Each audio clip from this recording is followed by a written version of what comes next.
I'm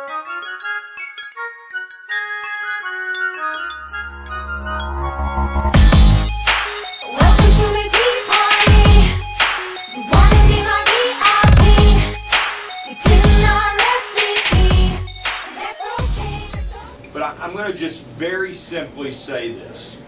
Our mission, our vision of education has been really what I believe to be consistent with what our society and our American economy has grown on. And that is an idea that education should be more of a free market, and that education should honor choice and competition, that education should honor the freedoms of the local school communities to develop educational experiences that are best for their children, and the system should honor a rigorous system of accountability, giving parents and children choices of where children should go to school, not bound by geographic location, not bound by somebody sitting in a central office and saying because you live there you're going to go to school here, whether or not that school meets your needs or not. So that's the left side, a very competitive school marketplace. Then on the right track is freedom. Freedom for the locals. Now, I'm going to tell you, this is very difficult because Mr. Craig would tell you that if you provide a heavily competitive environment without giving him an opportunity to respond to that competition, we're going to set him up to fail. And that is why we push so hard for that second rail, if you will. And that second rail came when we basically took on our state teacher unions and said that our school leaders should not be bound by collective bargaining agreements that have language in them that are counter to our children learning. So we limited the collective bargaining agreements to wages and wage-related fringe benefits only.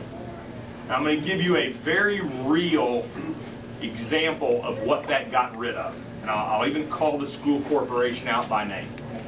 If you were two teachers, if Dr. Carter and I were both hired in Fort Wayne at Fort Wayne Community Schools on the same day, and each of us were going to teach 5th grade, and we were hired at the same day, and we had the board acted on our contracts at the same time, and then because of the economy, they had to make a decision as to whether Bob left or I left.